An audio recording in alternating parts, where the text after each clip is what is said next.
Hey guys! Welcome ulit sa John Meme TV. Ako po si Rodolfo Membreve Jr. at isa na namang makabuluhang video ang gagawin natin ngayon.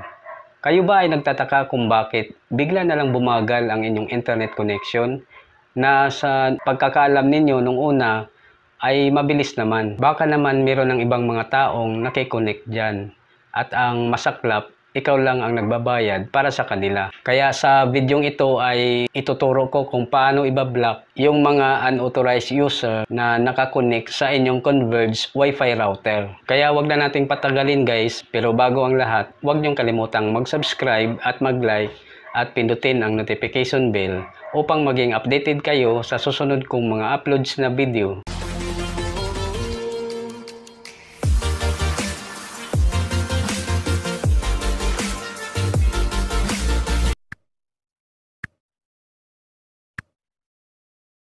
So, ang unang gagawin ay mag-open tayo ng internet browser. Kahit anong internet browser ay pwede nyong gamitin. Pero dahil nasanay na ako sa Google Chrome, kaya ito na yung ginagamit ko ngayon.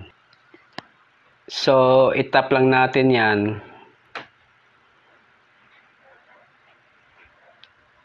Then, pag nag-open na siya, itype lang natin dito sa address bar yung IP address ng router, itong 192.168.1.1.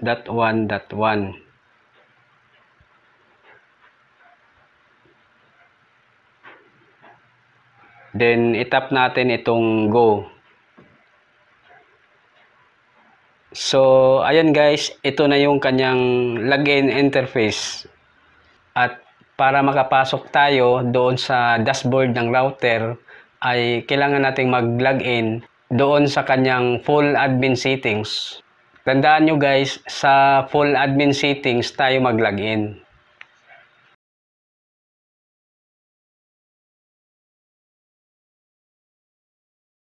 So, ang kanyang username ay admin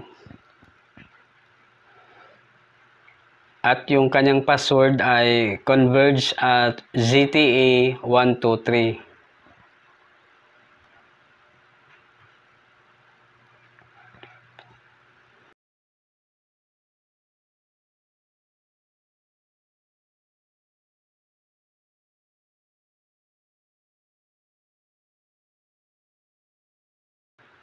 Then, itap natin itong login.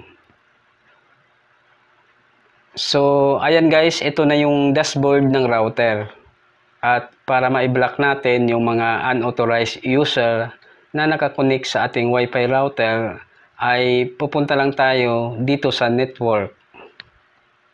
Itap lang natin yan.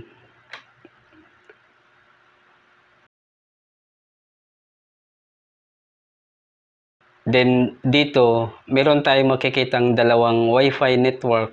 Itong WLAN Radio 2.4G at WLAN Radio 5G.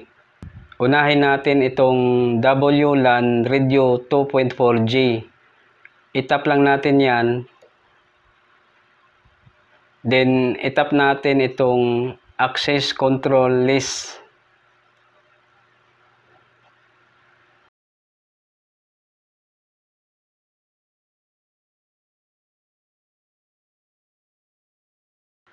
So, dito sa access control list, naka SSID 1 tayo. At dito sa mode, iset natin siya sa black.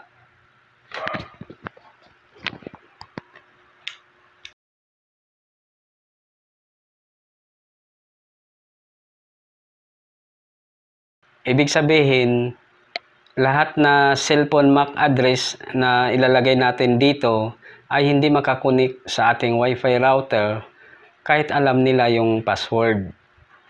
Then, dito sa MAC address, itatype natin yung MAC address ng bawat cellphone na gusto nating i-block. So, paano natin malalaman yung kanilang MAC address? Halimbawa, kung nakakunik sila sa ating Wi-Fi, at para malaman natin, punta lang tayo dito sa Associated Devices. Itap natin yan.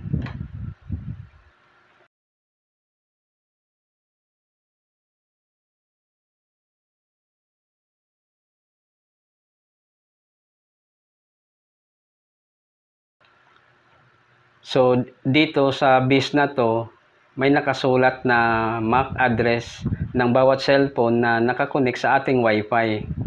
At kung halimbawa meron kayong nakita dyan na hindi sa inyo at gusto nyong i-block, ang gagawin lang natin ay kunin yung kanilang MAC address, then punta ulit tayo dito sa access control list.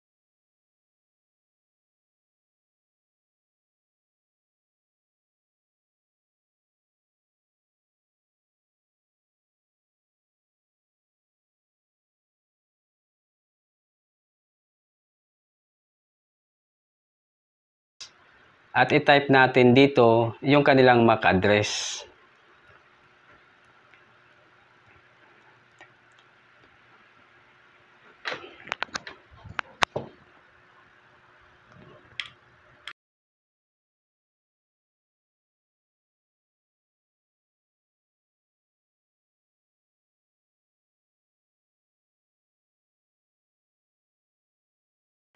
Then pagkatapos, itap natin itong add.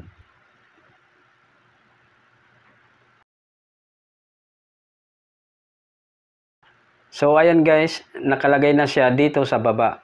At tuwing mag-connect siya sa ating Wi-Fi ay magtataka na lang siya kung bakit hindi siya makakonect kahit alam niya yung ating Wi-Fi password. Ganun lang kadali mag-block ng isang Wi-Fi user.